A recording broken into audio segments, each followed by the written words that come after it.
Bismillahirrahmanirrahim. Assalamualaikum warahmatullahi wabarakatuh.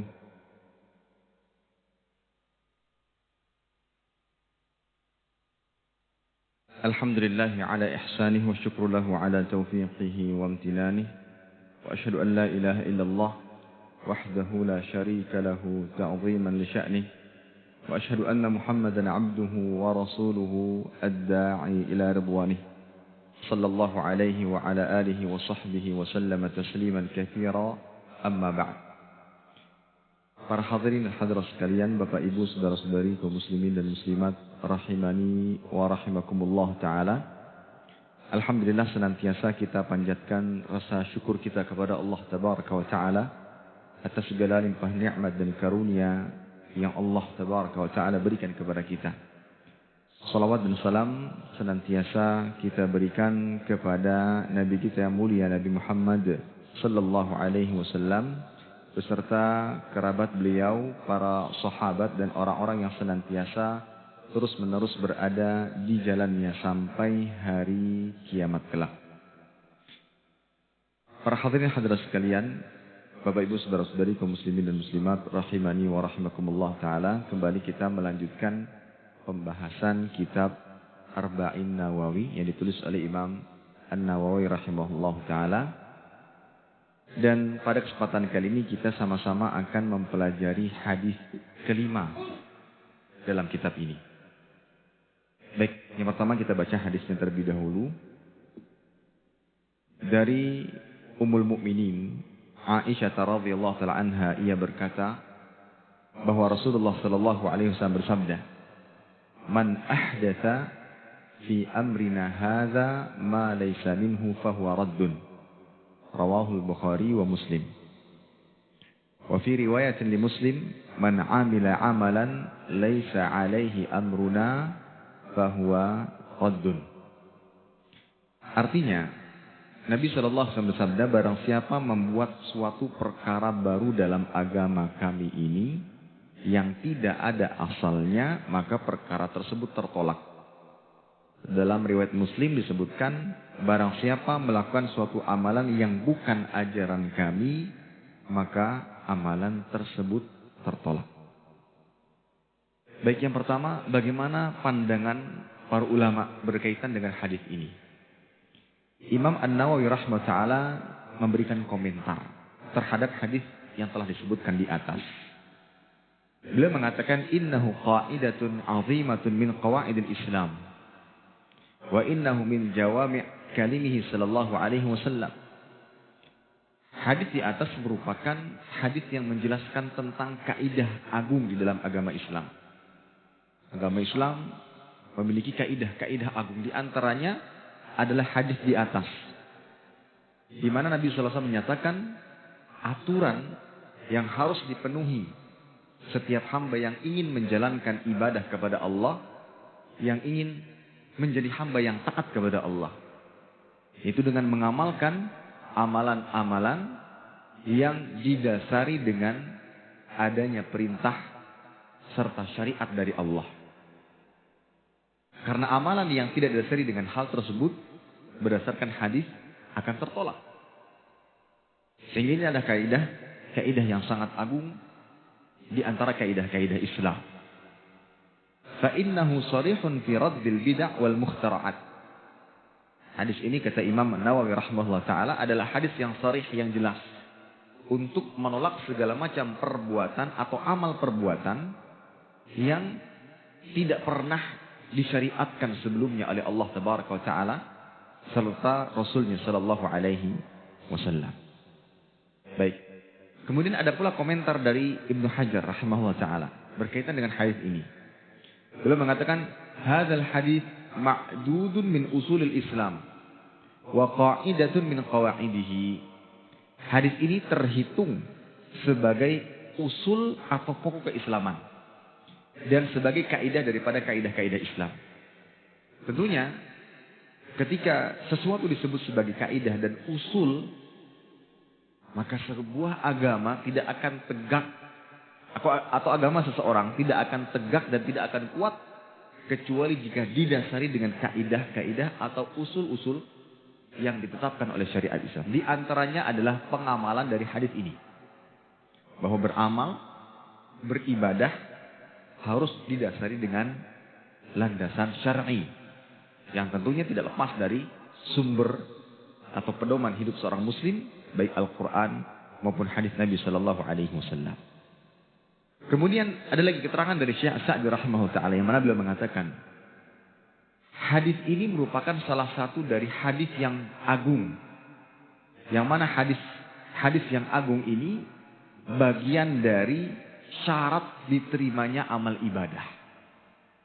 Hadis yang pertama adalah hadis yang ada di dalam kitab Arba'in An-Nawawi.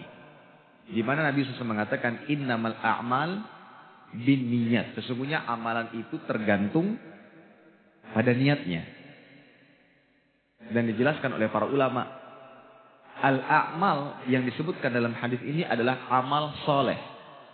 Dan tidaklah sesuatu disebut soleh, tidaklah suatu amalan disebut soleh, kecuali jika amalan tersebut merupakan amal ibadah yang disyariatkan oleh Allah. Itu hadis yang pertama. Bahwa dengan keikhlasan, amal soleh yang dikerjakan mendapatkan pahala atau membuahkan pahala. Kemudian hadis yang kedua adalah hadis ini. Man ahdatsa fi amrina hadza ma laysa minhu fa huwa raddun. Atau man amila amalan laysa alaihi amruna fa huwa raddun. Di mana hadis ini menjelaskan jika ada amal ibadah atau suatu amalan yang tidak memiliki landasan syar'inya, tidak pernah disyariatkan sebelumnya, maka akan tertolak. Sehingga para ulama menyimpulkan syarat diterimanya amal ibadah ada dua. Yang pertama, sebagaimana yang terdapat di dalam hadis yang pertama pada kitab ini, innamal a'malu binniyat. Yang kedua, sebagaimana yang tertera dalam hadis yang kelima, berkaitan dengan amalan-amalan yang tertolak, yaitu amalan yang tidak memiliki landasan syariat. Baik. Hadis ini menjelaskan tentang kemungkaran perbuatan bid'ah. Saya rasa kata bid'ah tidak lagi asing di telinga kita. Hanya saja kita tidak hanya sekedar ikut-ikutan mengucapkan ini bid'ah atau itu bid'ah. Karena kita tidak diajarkan untuk bermudah-mudahan mengatakan demikian. Apalagi hingga memvonis seseorang melakukan perbuatan tersebut tanpa dilandasi dengan bukti dan dalil yang syar'i. Baik, kalau kita kembali kepada hadis tadi, di situ diketahui definisi bid'ah yang ditetapkan oleh syariat Islam. Bid'ah tentunya adalah amal yang mungkar. Perbuatan bid'ah adalah amalan yang mungkar. Sebagaimana mengatakan kullu bid'atin dhalalah, setiap bid'ah itu menyesatkan. Baik. Tentunya bid'ah apa definisinya? Perbuatan yang seperti apa yang tergolong sebagai bid'ah dan ini bisa menyeret seseorang kepada kemungkaran dan kemungkaran yang akan menyeret seseorang kepada neraka jahanam waliyadzubillah. Nah, definisi bid'ah ini diterangkan dalam hadis tadi. Kalau kita kembali kepada hadis man ahdatsa fi amrina hadza ma laysa minhu fa huwa raddun.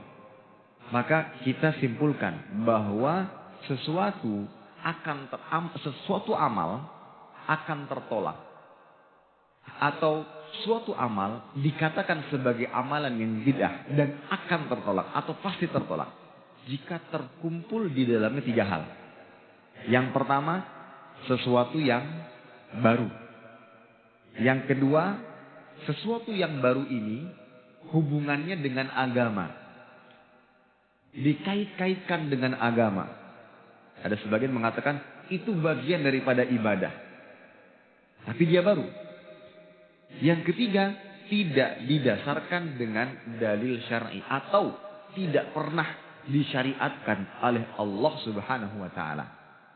Inilah tiga unsur yang apabila ada pada suatu amalan, barulah kita katakan itu adalah amalan yang bid'ah. Ya. Yang pertama, sesuatu yang baru. Ini diambil dari lafaz hadis man ahdatsa. Barang siapa membuat suatu amalan yang baru.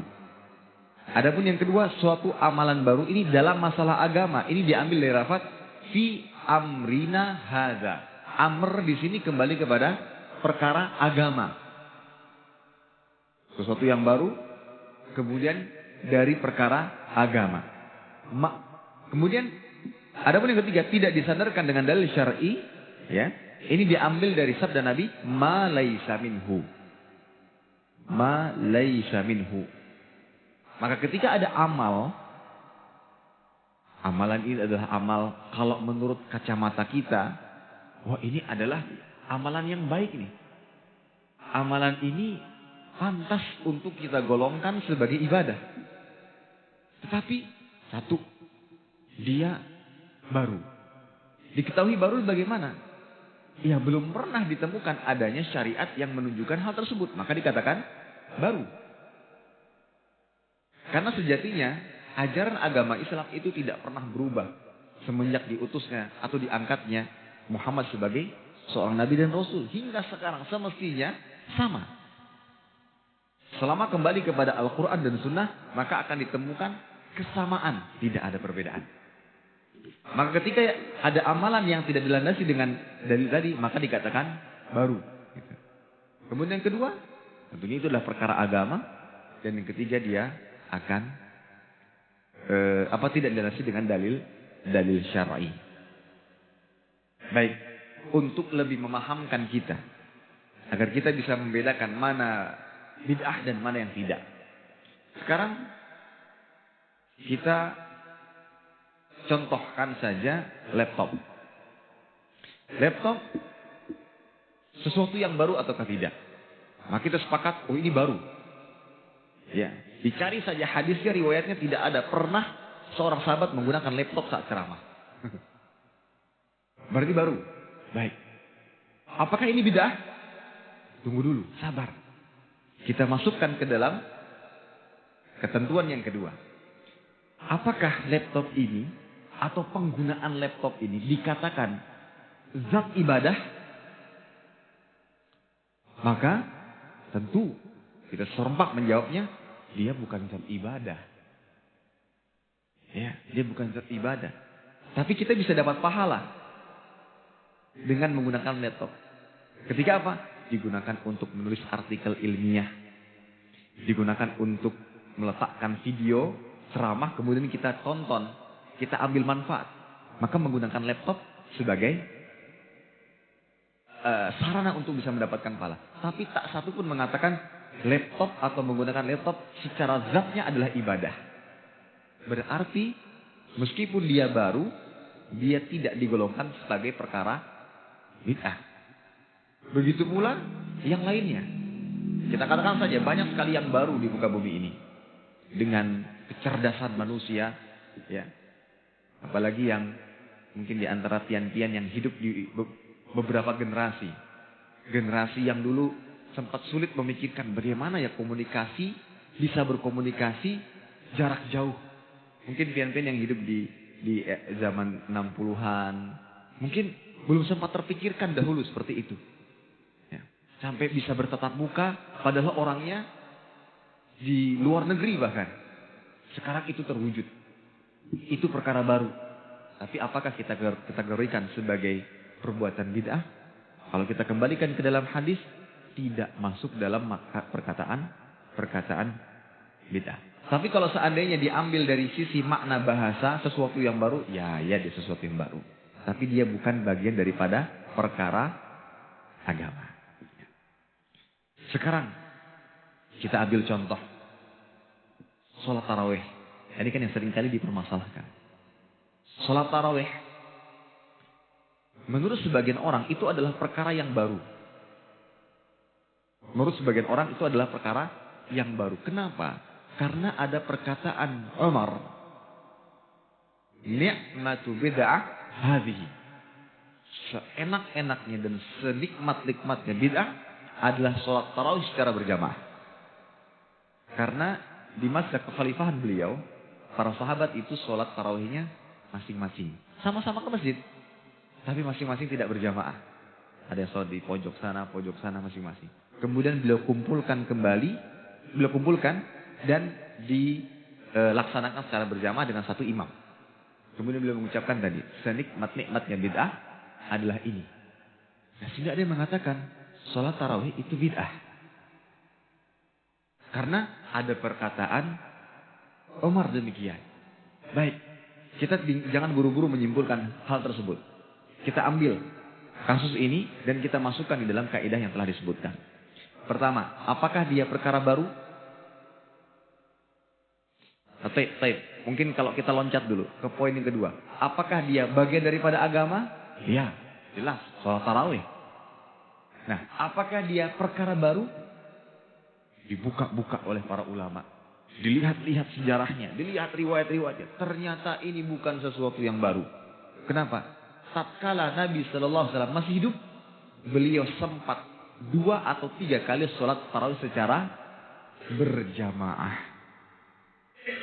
Namun yang keempat atau yang kelima kalinya, karena ketika Nabi hidup itu masih zamannya tasyri'. Tasyri' itu pensyariatan. Karena besarnya kasih sayang Nabi kepada umatnya, ada kekhawatiran jika sekiranya tiba-tiba turun perintah Allah, sholat tarawih wajib. Khawatir sekali beliau.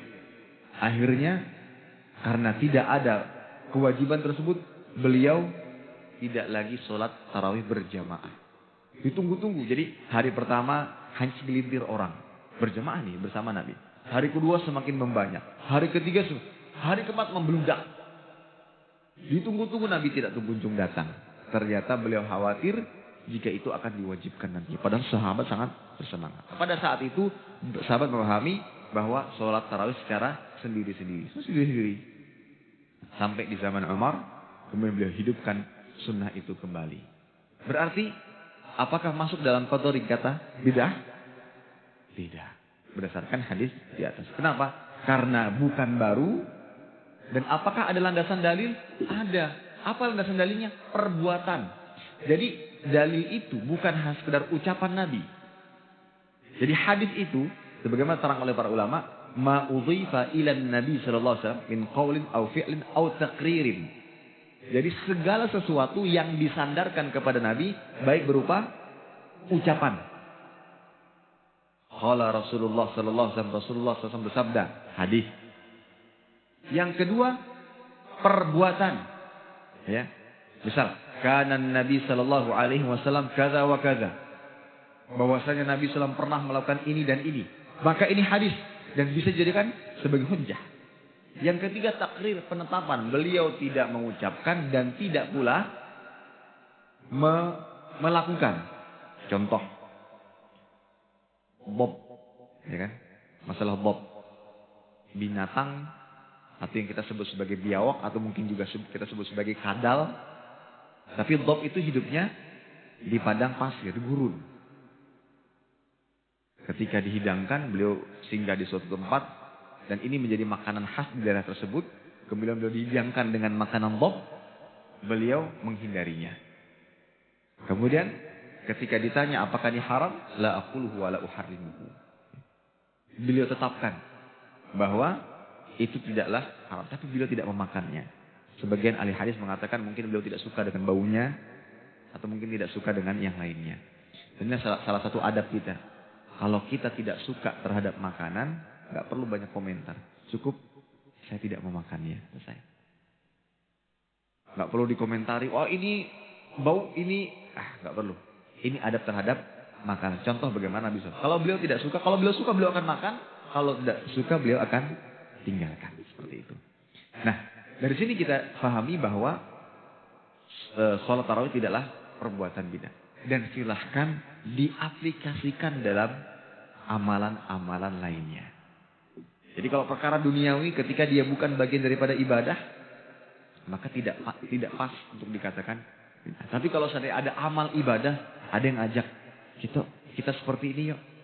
Kita berhati-hati. Kalau sudah berhubungan dengan masalah agama, kita berhati-hati. Karena Allah Ta'ala mengatakan, Qul hal nunabbi'ukum bil akhsarina a'mala alladzina dhalla sa'yuhum fil hayatid dunya wa hum yahsabuna annahum yuhsinuna sun'a.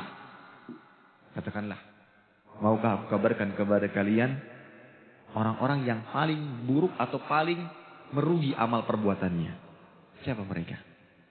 Allah mengatakan alladzina dhalla sa'yuhum fil hayati dunya. Mereka yang dicatat, ditetapkan sebagai orang yang tersesat. Wa hum yahsabuna annahum yuhsinuna sun'a. Tapi ketika di dunia mereka menganggap mereka telah beramal, berbuat sebaik-baiknya. Maka dalam masalah ibadah, kita tidak bisa hanya berlandaskan dengan perasaan belaka. Jadi, sepertinya baik Ustaz. Sepertinya ini baik Ustaz. Gitu. Kalau hanya berlandaskan perasaan, bisa dipastikan semua akan mengalami perubahan. Kita contohkan saja, mungkin saja Masjid Ar-Ridha, cara sholatnya dengan Masjid An-Nur yang berdekatan ini mungkin akan berbeda. Kenapa? Perasaan DKM di sini dengan perasaan di sana berbeda juga. Ini baru yang dekat, apalagi yang sudah jauh-jauh. Antara sesama Kalsel yang di hulu sungai dengan yang di sini, apalagi sudah antar kota, apalagi antar negara. Karena perasaan berbeda-beda. Begitu pula dengan akal berbeda-beda. Makanya di dalam agama kita dilarang beramal itu dengan membawa perasaan. Tidak ada istilah sepertinya baik, nggak ada. Nggak ada ruang sama sekali bagi kita untuk mengatakan sepertinya ini baik, sepertinya itu baik. Nggak ada. Kita hanya mengamalkan yang diperintahkan. Cukup. Sekarang kalau kita kembalikan kepada sebagian saudara-saudara kita yang beramal ibadah dengan alasan perasaan. Sepertinya ini baik. Kita tanya, Pak, apa sih yang mendorong Pian untuk melakukan itu semua? Kalau dia mengatakan biar banyak duitnya, nah sudah selesai. Berarti nggak perlu diperpanjang diskusinya. Berarti dari awal dia sudah salah niat. Kalau dia mengatakan saya melakukan ini semua ikhlas karena Allah Ta'ala dan ingin masuk surga. Jika demikian Bang, kalau memang itu tujuan Pian, ingin masuk surga, ingin selamat dari siksa. Padahal dengan mengamalkan yang memiliki landasan syar'i, contoh sholat, puasa, zakat, haji, rukun Islam Pian sempurnakan, nggak perlu Pian tambah-tambah dengan yang lainnya, kualitasnya Pian perbaiki, ikhlaskan niat karena Allah Ta'ala, itu bisa menjadi sebab masuk surga. Jangan ditambah yang lain lagi Pak.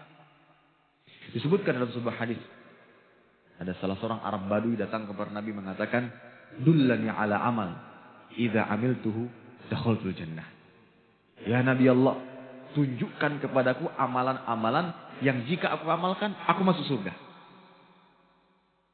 Maka Nabi menjelaskan, anta'budallah wa la tusyrik bihi syai'a. Engkau ibadah hanya kepada Allah dan tidak menyekutukannya dengan sesuatu apapun. Dalam arti bertauhidlah engkau. Wa an tuqimas shalah wa tu'tiyaz zakah wa tasuma ramadan. Tunaikan zakat, puasa, ya. Salat, zakat, puasa. Nabi tidak menyebutkan haji pada saat itu. Karena haji ibadah yang berat. Ya digolongkan sebagai jihad bagi perempuan. Jadi anak Arab Badui. Arab Badui itu ya orang-orang yang tinggal atau jauh dari peradaban. Jauh sekali dari peradaban. Ya. Jangankan televisi. Listrik aja mungkin asing bagi mereka. Itu Arab Badui. Datang dari dusun, dari desa yang jauh dari peradaban datang kepada Nabi. Bertanya tentang bagaimana biar masuk surga. Maka Nabi tidak menyebutkan amalan yang macam-macam. Yang sholat, bertauhidlah kepada Allah. Dalam arti setiap beramal, niatkan untuk mendapatkan pahala dari Allah. Kedua, sholat 5 waktu dijaga. Ketiga, kalau datang kewajiban zakat, keluarkan harta. Yang ketiga, datang kewajiban puasa, berpuasalah. Cukup. Nabi tidak menyebutkan haji. Karena ini berkaitan dengan kemampuan. Ini Arab Badui mungkin nggak mampu haji. Gitu. Maka setelah mendengar itu dia bersumpah. Walladzi nafsi biyadi la azidu ala hadza. Ini dalilnya. Demi zat yang jiwaku berada di tangannya, aku tidak akan menambah dengan amalan-amalan lain kecuali itu. Kita sepakati rukun Islam jelas sudah. Gak ada yang memperdebatkan tentang disyariatkannya rukun Islam ini. Kata Arab Badu ini aku nggak akan nambah-nambah yang lain. Kemudian setelah dia berpaling kembali ke tempatnya atau keluar dari tempat tersebut, Nabi mengatakan kepada sahabat-sahabat, "Man sarrahu an yanzura ila rajulin min ahli jannah, falyanzur ila hadha." Siapa di antara kalian yang mau lihat salah satu contoh penghuni surga, maka lihatlah orang ini. Tentunya Nabi Shallallahu Alaihi Wasallam tidak berkata dengan nafsunya. Itu dapat wahyu dari Allah Ta'ala. Dan tidak bisa dicontohkan atau tidak bisa dipraktikkan sekarang. Ulun tiba-tiba mengatakan, mau lihat harus juga enggak? Enggak bisa. Ulun siapa? Beliau adalah Nabi alaihi salatu wassalam. Yang kita garis bawahi kalimat, aku tidak akan menambah dari yang lain. Oleh karena itu, Bapak, Ibu, kalau sampean, pian, memang beramal ini semua tujuannya untuk mendapatkan surga. Maka cukupkan dengan apa yang disyariatkan oleh Allah Ta'ala.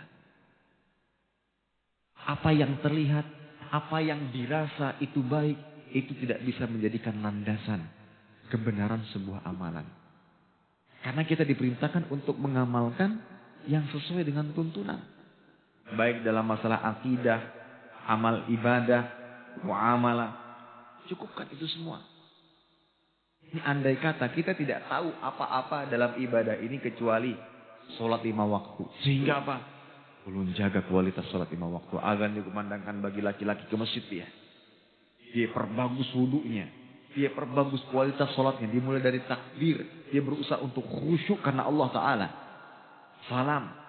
Kemudian dia mengingat bahwa ada amal ibadah yang lainnya, yaitu puasa Ramadan. Ketika datang Ramadan, dia berpuasa dengan sebaik-baiknya. 30 hari dia berusaha menjaga diri dari hal-hal yang membatalkan puasanya atau membatalkan pahala puasanya.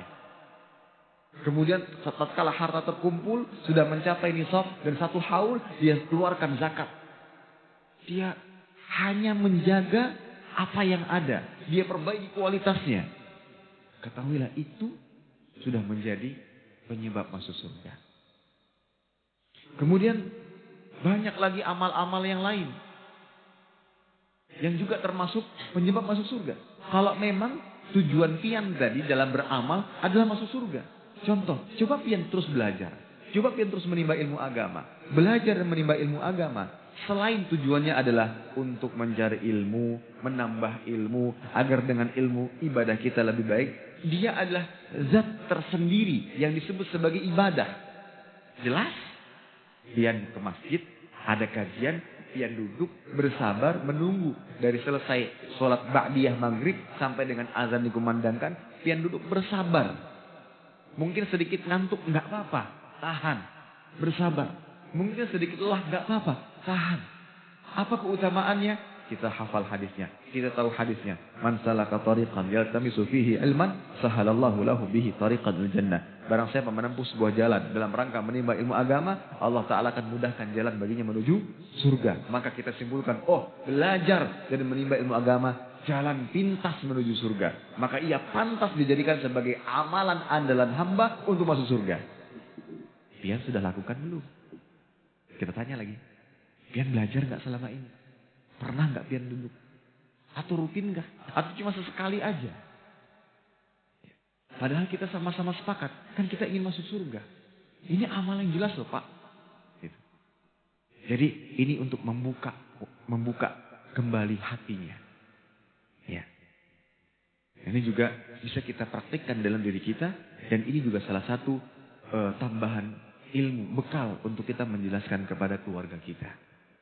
Yang terkadang mungkin masih mengamalkan sesuatu yang kita pun belum mengetahui landasannya. Kadang ketika kita berhadapan dengan amalan, kita tidak langsung bersuudzon. Itu keliru, itu tidak ada dalil. Karena kadang kita juga belum punya ilmu untuk menetapkan ini ada dalil, nggak ada dalil, juga perlu ilmu apa tidak? Perlu. Maka dari itu, mohon maaf, saya pribadi belum berani melakukan. Karena ilmu saya belum mencapai pengetahuan atau mengetahui apakah itu disyariatkan atau tidak. Maka dalam rangka berhati-hati, saya cukupkan dengan yang ada dulu deh. Kita nggak lagi tidak sedang memvonis, enggak.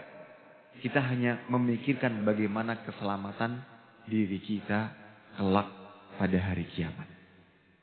Karena tidak mau menjadi orang yang merugi. Ya, kita tidak mau menjadi orang-orang yang merugi kelak pada hari kiamat. Beramal capek-capek, bayangkan Pak. Amal beribadah itu capek apa tidak? Ibadah itu capek. Makanya kita disebut sebagai mukallaf. Mukallaf itu seseorang yang terbebani. Memang tabiatnya seperti itu. Ibadah itu capek. Makanya ibadah yang paling agung, ibadah yang paling melelahkan. Al-ajru ala qadril masyaqqah. Pahala itu disesuaikan dengan tingkatan kesulitan kita melakukannya. Makanya jihad itu dikatakan zirwatu sanamil Islam. Puncaknya keislaman berjihad. Maka berat. Syarat-syaratnya berat. Untuk bisa berjihadnya berat syarat-syaratnya. Belum berjihad nih. Untuk memenuhi syarat sudah berat. Apalagi sampai berjihad. Haji berat. Pian-pian yang pernah merasakan haji sebelumnya, yang rasakan tuh beratnya. Yang belum, mudah-mudahan Allah Ta'ala berikan kemudahan bagi kita semua untuk bisa melaksanakan haji. Dan yang sudah, mudah-mudahan diberikan kesempatan untuk haji berikutnya. Amin. Ya. Sebagai tahaddus bin ni'mah. Alhamdulillah, saat mengenyam pendidikan di Madinah, Allah Ta'ala berikan kemudahan untuk bisa melaksanakan ibadah haji. Yang mana pada saat itu usia ulun masih 20-an. Itu pun merasakan, ya Allah, kapan ulun sampai dari Muzdalifah ke Jamratul Aqabah dan kaki. Ya Allah, kapan sampainya nih? Ada kelihatan lagi tempatnya. Itu usia di ulun tuh. Bagaimana dengan usia yang sudah menginjak 40 tahun, 50 tahun. Bagaimana kai-kai yang sudah mencapai usia 70 tahun, 80 tahun. Yang baru terpanggil ke sana. Berat itu. Maka semakin berat tingkat kesulitannya, semakin besar pahalanya. Ya. Saya bukan tidak mau memperbanyak ibadah, tidak. Saya mencukupkan diri dengan apa yang saya ketahui landasan dalilnya. Nah ini salah satu bentuk kehati-hatian. Ya. Yang pasti-pasti saja nih. Yang pasti-pasti saja amalnya. Contoh, sholat 5 waktu. Apakah kita mengatakan amal saya diterima? Yang pasti-pasti saja kita tidak memastikan itu diterima. Lantas bagaimana yang tidak pasti? Seseorang sudah berusaha menjaga hatinya untuk ikhlas. Seseorang sudah berusaha memastikan amal ibadah sesuai dengan syariat Allah. Kemudian ketika ditanya, pian yakin amal pian diterima? Tak satu pun di antara kita meyakininya. Kenapa? Karena Umar bin Khattab. Yang kata Nabi, Umar fil jannah. Nabi pernah bersabda, Abu Bakar fil jannah, Umar fil jannah, Utsman fil jannah. Abu Bakar masuk surga, Umar masuk surga, Utsman masuk surga. Umar pernah mengatakan, jika sekiranya satu sujudku diterima oleh Allah, itu lebih aku suka daripada dunia dan seisinya. Itu menandakan Umar pun nggak bisa memastikan amalnya diterima atau tidak. Yang pasti saja, maksudnya amal ibadah yang ada dalilnya saja, kita tidak bisa memastikan. Lantas bagaimana ketika kita memberanikan diri untuk mengamalkan sesuatu yang kita tidak memiliki keyakinan dan keilmuan tentangnya. Padahal kita sama-sama sepakat bahwa tidaklah kita beribadah di muka bumi ini kecuali untuk masuk surga. Ya. Ini para hadirin, faedah yang bisa kita ambil dari hadis ini.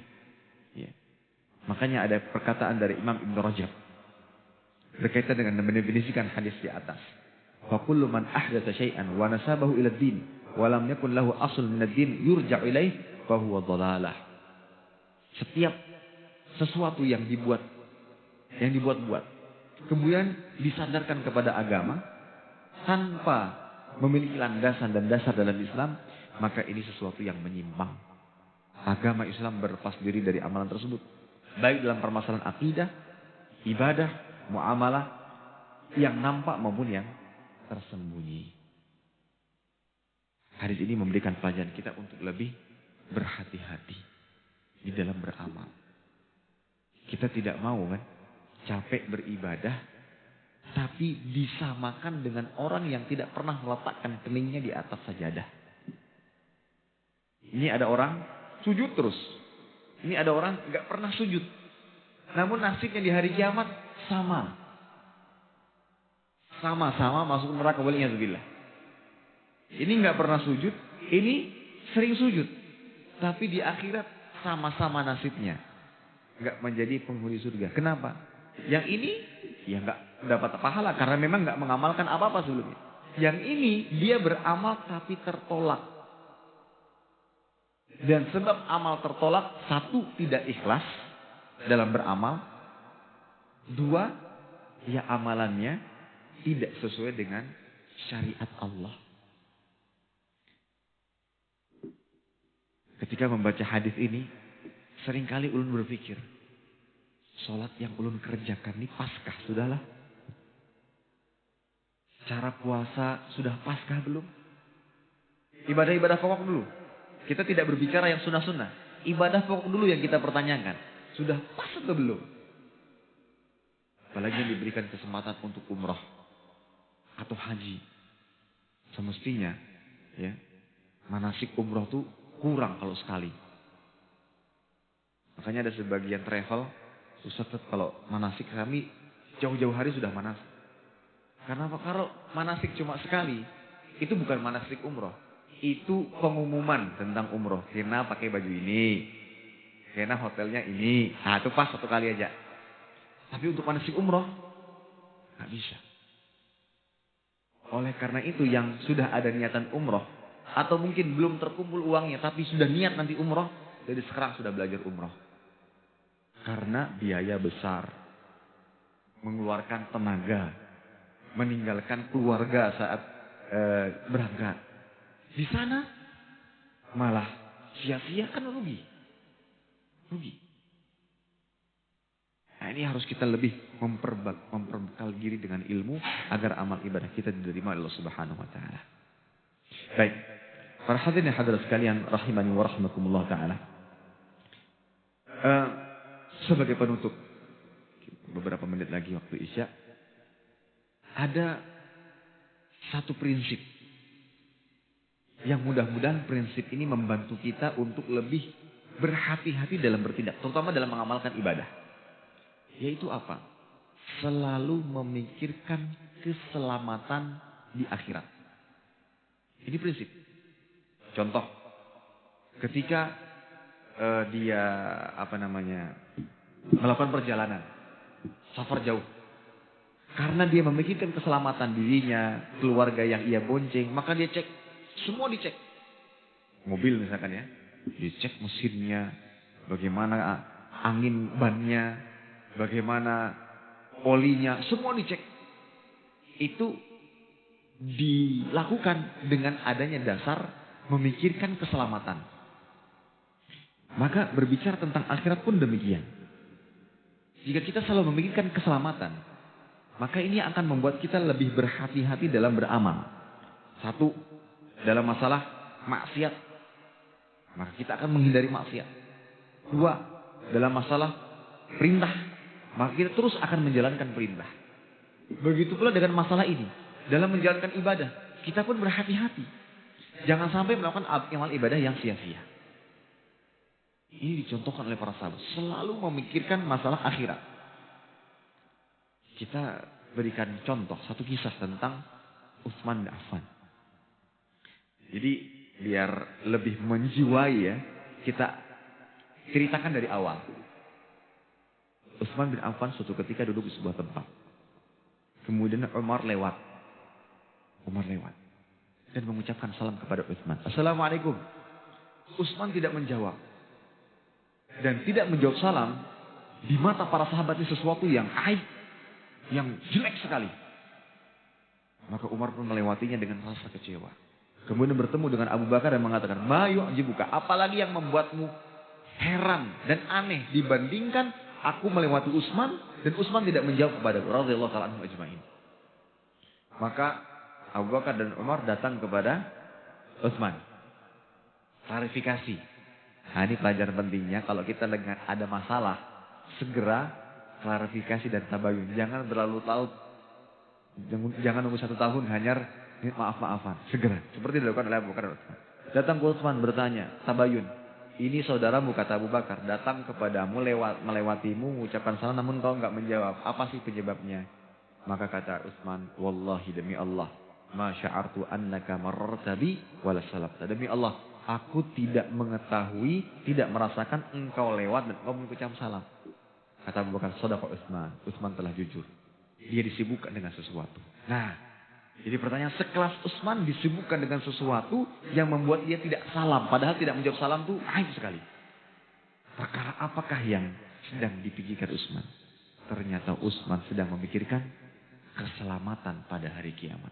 Padahal dalam hadis tadi disebutkan, Utsman fil jannah. Utsman radhiyallahu ta'ala masuk surga. Kalau kita, wah, kita juga memikirkan keselamatan. Keselamatan apa? Apa biar makan enak. Bagaimana punya tempat yang nyaman. Punya kendaraan. Hanya keselamatan dunia. Ini leveling. Tapi kalau level sahabat, memikirkan bagaimana keselamatan di akhirat. Insya Allah dengan prinsip ini kita akan lebih berhati-hati dalam bertindak. Mudah-mudahan Allah Ta'ala berikan taufik kepada kita semua. Dan semua amal ibadah kita diterima. Jadi penyebab kita masuk ke dalam surga Allah Ta'ala. Demikian yang bisa disampaikan. Kurang lebih yang mohon maaf. Kita tutup dengan doa kafaratul majlis. Subhanakallahumma bihamdika asyhadu an la ilaha illa anta astaghfiruka wa atubu ilaik. Wassalamualaikum warahmatullahi wabarakatuh.